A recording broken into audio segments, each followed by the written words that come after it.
To welcome the Right Honourable Justin Trudeau, Prime Minister of Canada, the Honourable Amarjeet Sohi, Minister of Natural Resources, Randy Boissonnault, Member of Parliament for Edmonton Centre, His Worship Don Iveson, Mayor of Edmonton, members of NAIT's Board of Governors, honoured guests, ladies and gentlemen.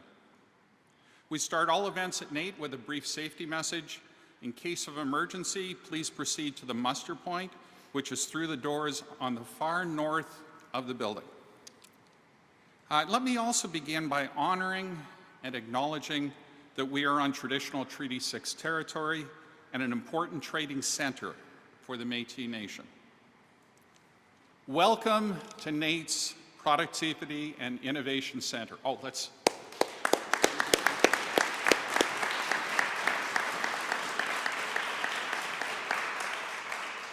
What an amazing facility.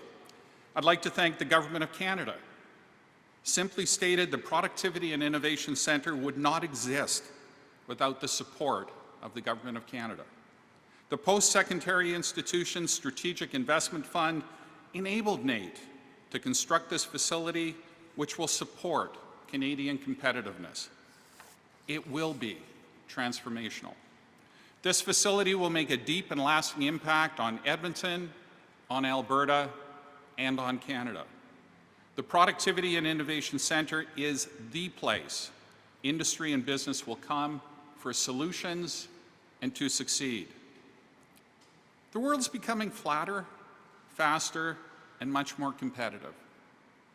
And that's a good thing. In a recent edition of Forbes magazine, author John Tamney stated, "Global competition improves business, improves individual productivity, and improves the living standards of every person. For all to fully participate and benefit as our world changes, industry and businesses in our province and in our country will need to become much more competitive.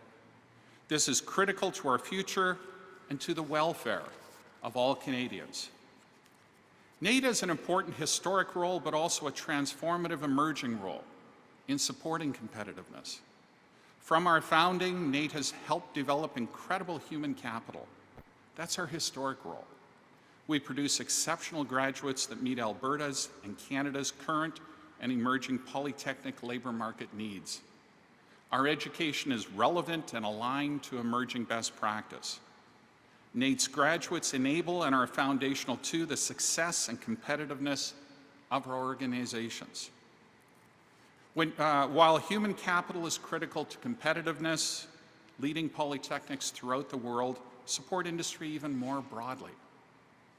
Globally competitive enterprises embrace business innovation, particularly related to productivity. They adopt new technologies, and through applied research and product innovation, they ensure their products have a market. This is the role for NAIT's Productivity and Innovation Centre. The Productivity and Innovation Centre is NAIT's front door to industry. It's where industry will come to be more competitive and productive. It's one of North America's largest innovation spaces, around 190,000 square feet. I am just of that age that I don't know how many meters that is, but it's polytechnic in its design. It's highly flexible and designed to meet industry's needs, not only today, but also into the future. The Productivity and Innovation Centre supports a broad range of industry services, all focused on enabling industry to succeed.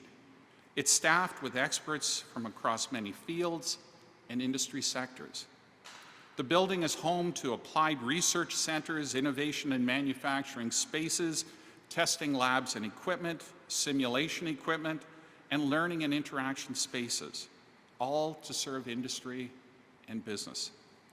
NAIT's vision is to be one of the world's leading polytechnics and the most relevant and responsive post-secondary institution in Canada.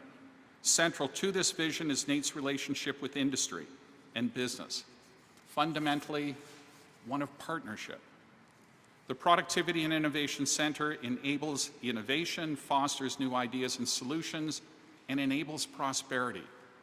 It will deliver solutions for business innovation, much of which relate to productivity, industry-driven applied research, product testing, and technology adoption. I want to again thank the Government of Canada providing the funding that made this project possible. The incredible financial contribution from the Government of Canada truly will be transformative for our city, our province, and our country. On a personal note, I would like to thank the Prime Minister for joining us today and to provide heartfelt thanks to Minister Sohi and Randy Boissonneau for their ongoing support and for their friendship. I would also like to acknowledge the Government of Alberta for their assistance in advancing this critical project. On behalf of everyone at NAIT and all our industry partners, I want to thank the Government of Canada for your transformative contribution. Thank you, thank you, thank you.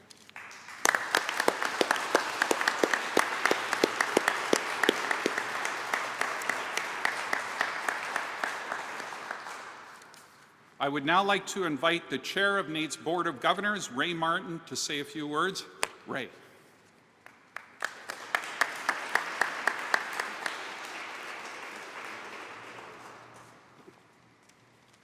I know it's always frightening when you see too many politicians up there. It's going to go on, but they've written notes for me. It's going to be short. But thank you, Glenn, and good morning, Prime Minister Justin Trudeau, Minister of Natural Resources, Amarjeet Sohi, Member of Parliament for Edmonton Centre, Randy Boissonneau, and members of NAIT's Board of Governors. Today marks a significant moment in NAIT's history. The opening of the Productivity and Innovation Centre signifies a deeper relationship with industry and businesses for NAIT. On behalf of NAIT's Board of Governors, I want to thank the Government of Canada for their contribution that made this project a reality. Your support has been fundamental to this building being constructed. The impact of your contribution will have a lasting impact and will help to improve the competitiveness of businesses and industry in our city, province, and country. It will raise productivity, help new and better products, and help organizations to adapt as our world evolves. NAIT is essential to Alberta, and this contribution from the Government of Canada is essential to NAIT. Thank you for helping to make today a reality.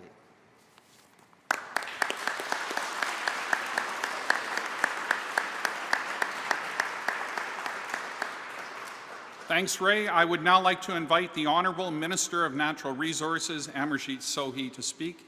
Minister Sohi. Thank you, well, thank you, Glenn. It's always nice to see so many of our fellow Edmontonians, and always nice to visit NAIT and see the staff and the students and meet with and get to see some of the wonderful work they are doing, helping helping people reach their potential. Randy and I were here last summer during the construction of this beautiful building, and we had the chance to meet with some of the workers who were building this facility. The building of this facility and the facilities that we have funded through our infrastructure investments really aligns with our goal of building a stronger middle class, building a stronger economy, and providing opportunities for those Canadians who work hard each and every day to be part of the middle class. So thank you to all of you for what you have done and what you will continue to do. I'm not going to take too much of the time because Prime Minister is going to talk about the importance of this project and why our government is so much committed to investing in our students, in our workers, in our economy, and creating opportunities. So with that, it is my honor to now invite Right Honourable Prime Minister Justin Trudeau.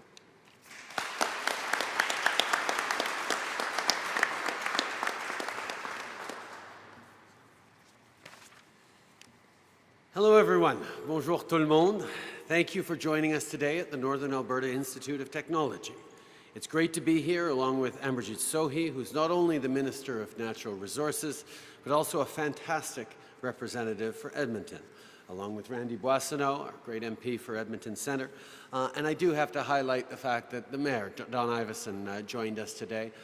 Don's not just a good friend, but he's someone who has deeply understood the need to innovate, to support good jobs in Edmonton and around the country with his work with the Big City Mayors Forum. It's just wonderful to see you here and to underscore just how important it is that all orders of government work collaboratively together to build a brighter future for Edmontonians, for Albertans, and indeed for all Canadians. I also obviously want to thank Dr. Glenn Feltham, the President of the Institute, and Ray Martin, the Chair of the Board of Governors, for welcoming us. Thank you, gentlemen, for your welcome. What an exciting day. The official opening of the state-of-the-art Productivity and Innovation Centre. When we invested more than $34 million for the creation of this new facility, I knew that it would produce great results. And today, that's clearly the case. Earlier, I had the chance to see some of the fantastic work being done here.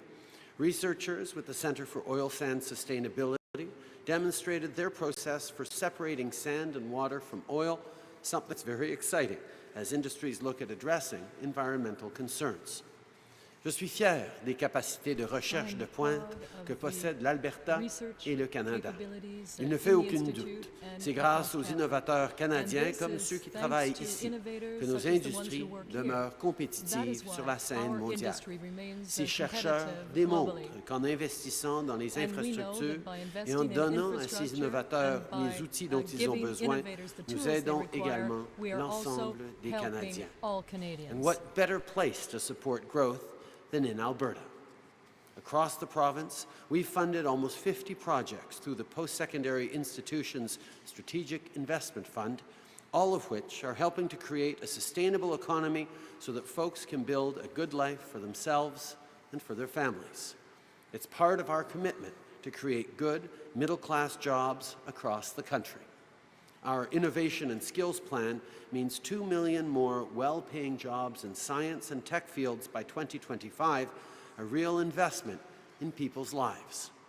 But the thing about innovation is that it doesn't just make our lives better today. It also creates a better tomorrow, too. Research is the foundation for the positive change that we're going to see in the months and years to come, whether it's technology we won't be able to imagine our days without, or jobs for our young people. Pour offrir un avenir meilleur à nos enfants, nous devons aussi leur léguer un environnement sain. Ce centre, qui détient la certification LEED, démontre que la croissance de l'économie et la protection de l'environnement vont de pair. Les infrastructures qui font la promotion de l'innovation et des efforts écologiques profitent au plus grand nombre. So let's keep building on our success. The opening of this new centre in Edmonton is just a start. We've invested $2 billion for projects across the country through the Post-Secondary Institutions Strategic Investment Fund, which is going to make a difference for Canadians from coast to coast to coast. Being at this new centre today makes it clear that investing in people gets real results right now and supports the building blocks of our future. Merci beaucoup. Je suis très content de prendre vos questions. Thank you, and I'll be happy to take your questions. Good morning, Prime Minister. I'm Kim Trinacity from CBC Edmonton. I would like to know how you intend to respond to Premier Notley's request that you recall Parliament to deal as quickly as possible with the Trans Mountain Pipeline project that has now been stopped because of the Court of Appeal ruling. I think the first thing we have to remember is that if that project expansion was still in private hands, that Court of Appeal ruling would have killed it. The Trans Mountain expansion would be no more if it was up to a private proponent to continue to build it. The fact that we, as a government, now control the project means that we're able to continue to move forward in this vital project that's in the national interest. What the court ruling made clear is that we have to do it the right way. When we formed government, we made a commitment that we understood that the economy and the environment must go together. So we strengthened the environmental oversight processes. We engaged to a greater degree in consultations with Indigenous peoples. The interim measures we put forward on getting the existing projects completed was found to have not gone far enough. That's why we're looking carefully at that court ruling, and we're looking at the path forward, how to do more consultation with Indigenous peoples, how to make sure we're getting all the environmental impacts and the science right so that we can move forward with this project. But we need to do it in the right way. That's what the court has said. There is no question that Canadians understand how important it is to get our resources to markets other than the United States right now. Across the Pacific, there are excellent markets for our oil resources. We need to get this pipeline expansion built, but we will do it in a way that continues to respect our commitment towards Indigenous peoples and reassures Canadians that we're doing it right for the environment. So we're looking at various options, including legislation, including appeals, and we're also looking at what we need to do to respect what the court has laid forward as the process necessary. I look forward to sitting down with Premier Notley later today to talk about her concerns. But again, she and I both understand that protecting the environment and growing the economy need to go together, and that's something that we're going to continue to work on. En français, s'il vous plaît. Ce que nous voyons et ce que nous devons tous What comprendre we see and what we all dans must understand cette situation avec in terms l'oléoduc of Trans this Mountain, situation c'est que involving the si Trans ce Mountain projet pipeline était is that encore dans les if mains this d'une project compagnie were still in the privée, hands of private ce companies, projet n'avancerait this plus. Il serait project mort aujourd'hui would be dead à cause du jugement de la Cour d'appel. because of the Court of Ce Appeal qu'on a ruling. fait pour Now, what we prendre le did contrôle de ce projet in order nous to permet take maintenant taking de control of this refaire les project étapes nécessaires now pour allows pouvoir us to move through the construire cet necessary oléoduc steps to essentiel. get Il n'y a pas that personne au essential pays pipeline qui built. doute du fait que ce No serait une one bonne can idée qu'on possibly ait doubt the d'autres idea marchés that we que les need other États-Unis markets pour other nos than the ressources United States naturelles, for our particulièrement natural nos resources ressources and pétrolières. particularly our Donc, oil resources. d'accéder à de nouveaux marchés So au-delà accessing de l'océan Pacifique other est markets essentiel in the pour Asia l'Alberta, mais Pacific pour region l'économie is du pays essential en for entier. Et c'est Alberta, but for the exactement ce que nous entire allons faire, mais economy. nous allons That's le faire exactly de what la we're going bonne to do it, façon. but we're going to do it the right way. En faisant plus de consultations et de By partenariats holding avec more les peuples autochtones consultations with the et en indigenous s'assurant que la communities and science also by et ensuring that l'analyse the environnementale science soit and faite the environmental complètement analysis pour pouvoir is done que les gens in a soient comprehensive pour manner rassurer so les that gens people will be que l'intérêt reassured national and know et that the économique et national environnemental et au niveau de la interest réconciliation and the est en economic train d'être interest défendu. are Just to being be clear, defended. sorry, you're not going to recall Parliament. Parliament returns in about a week. There are many things we're going to be discussing and looking at on that, but we know that there is lots to do right now that we're looking at. Thank you. Hi there, Claire Clancy with the Edmonton Journal. Premier Rachel Notley also asked for an immediate appeal of the ruling, and this morning in an interview you talked about kind of the important things that the ruling had outlined. Will you appeal the ruling? We are looking at all options. We are looking at what an appeal would look like, what it would mean. We are looking at legislative options, and we are also looking at what it would take to actually go through the steps that the court has laid out. I think we've made it very, very clear that our goal is to get this pipeline built in the right way, and that means taking into account what the court is saying. But this is also a larger issue. It's not just about this pipeline, as important as this pipeline expansion is for Albertans, for the economy. This is also about our natural resource sector in general in Canada. We know that the world is changing. People expect a better environmental safeguards. People expect a better partnership with Indigenous peoples. We have to move forward on a path that takes environmental and community assessments into proper count when we go through approvals processes for any project, so that once a project gets started, the people working on that, the jobs it created, won't live the uncertainty of maybe knowing that it might stop if there's a court case. That's part of why we put forward a revamped environmental assessment process in Bill C-69 that moves forward and strengthens environmental assessments, strengthens partnership with Indigenous peoples, but also provides greater clarity for proponents and industry so that they know if they go through this process, they are much less likely to be slapped down with a court case like this one. And when will you make the decision about whether or not to appeal the ruling? We will make that decision within the deadline provided to us. Sophie Muller, Radio-Canada. Monsieur le Premier ministre, est-ce qu'il est réaliste de Prime penser Minister, is it realistic qu'une entente de to principe sur think l'ALENA that, pourrait survenir an d'ici la fin agreement de cette in semaine, sachant que principle votre garde rapprochée est à Washington? could take place Nous by avons the end été of très this clairs week? depuis le début. Well, we've been very clear Nous from the very restons outset. constructifs, We are productifs, on est remaining là pour constructive négocier, on est and là pour progressive. We're trouver there une to entente qui negotiate sera and to gagnant-gagnant-gagnant find pour a le deal Canada, that would les be États-Unis et le Mexique. win-win for the On United sait States, Mexico, que and l'ALENA a Canada. été We know extrêmement that réussi au NAFTA courant des was 25 a dernières huge années pour success in the créer last la 25 croissance years in économique, terms des of bons creating emplois, economic mais on growth sait and good aussi qu'on jobs. a But we la also know capacité de that l'améliorer. we can improve that Nous agreement. avons été clairs We sur were les clear éléments que nous on trouvons the importants de items that garder are dans un important for accord us de to keep l'ALENA. in the NAFTA Nous sommes agreement. en train justement aujourd'hui de parler Today, avec les we Américains, are de voir si in on peut arriver à discussions une with the entente. Americans to see if we can arrive at an Mais ça agreement. dépend énormément de But ce qui of se passe course, à la it table de depends very much on négociation, what parce happens que at the comme j'ai dit, negotiating table. nous n'allons Because, as pas I signer said, une we will entente not qui serait sign an mauvaise pour le agreement that would Canada, be pour les bad for Canadiens. Canada and for Nous Canadians. attendons We avoir un accord qui sera expect bon to sign pour an le Canada. agreement that will be Êtes-vous good prêt for à vous rendre Canada. vous-même à Washington si c'est Will nécessaire? you go to Washington Pour if need be? l'instant, ça n'a vraiment pas Well, l'air for the nécessaire. time Les being, it really doesn't négociateurs, seem to be dont Chrystia necessary. Freeland, The font un negotiators excellent and travail Chrystia Freeland are pour doing an avancer excellent nos job enjeux. in terms Je of suis moving en forward on our communication issues. constante avec eux And à we are in Washington. constant Mais pour communication with l'instant, them ça n'a in vraiment pas l'air Washington, but nécessaire. for the time being, that does not appear to be necessary. We continue to be constructive and engaged around the NAFTA discussion table. We know that there's an opportunity to improve this 25-year-old accord that has benefited tremendously to both Canadians and Americans and Mexican people. So we're going to continue to negotiate in good faith. We're going to look for that win-win-win that we all agree is possible.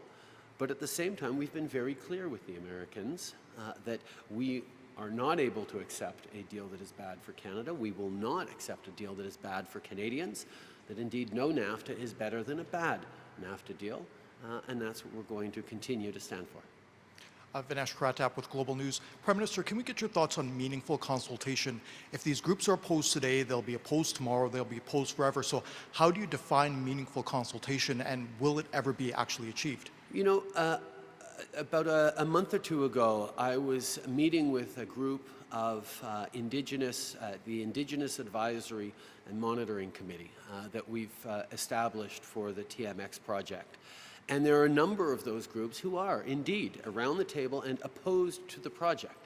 But they continue to engage and say, well, we don't want the project to go forward. But if it does go forward, this is what we're really concerned about, this stream, this salmon spawning grounds, this particular issue through our traditional territory. These are the things that, if you're going to do it, would be better for us to do it.